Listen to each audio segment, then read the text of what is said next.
Russian submarines, above water an easy spot, but below the waves.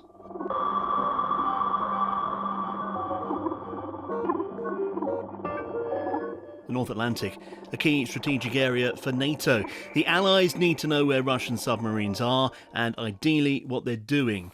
But tracking movements under the ocean is and always has been difficult.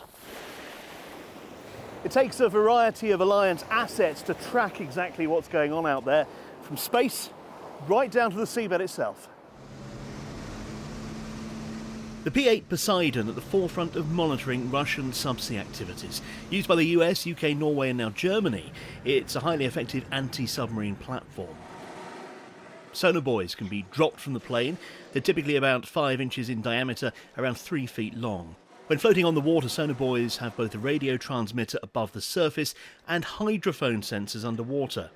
They provide an enhanced UDA, that's undersea domain awareness, being really effective at detecting, locating and tracking submarines and other underwater threats. Poseidon can then send the information it's gathered to whoever needs it using satellite communications. Also in the air, the UK uses Merlin helicopters to deploy sonar buoys, but none of this is new tech. Just look at this training film from 1985. Operating up to 100 miles away from its ship, the helicopter can track a submarine long before it poses a threat. It does this by using sonar. Once detected by either the helicopter's sonar or by that of the ship, the helicopter can destroy the submarine by using either depth charges or torpedoes.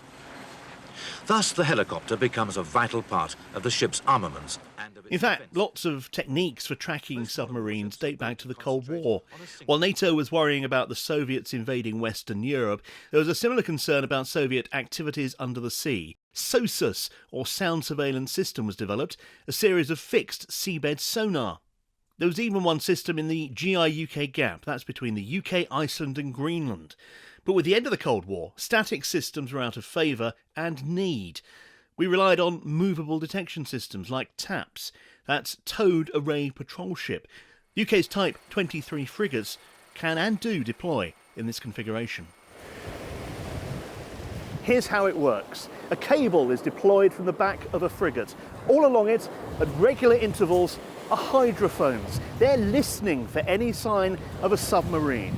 They're placed in such a way to enable triangulation to be able to take place. That means you can plot where that submarine might be.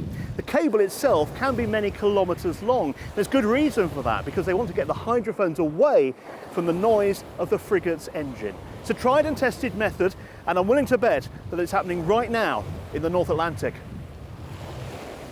Since the return of active Russian aggression, there's been an increasing belief that NATO nations have brought back some of the fixed detection systems that had been discarded. For example, in 2022, the Danish government committed to reinstating a closed NATO early warning station in the Faroe Islands. And investigations into some US defence purchases point to a SOSUS-type system being utilised. And there are huge developments in autonomous systems too, which surely must come into play in this arena. There's even talk of autonomous sailing drones, which will be silent, becoming available to search for the submarines. All of which points to the renewed and ever-increasing need to track the opposition under the waves.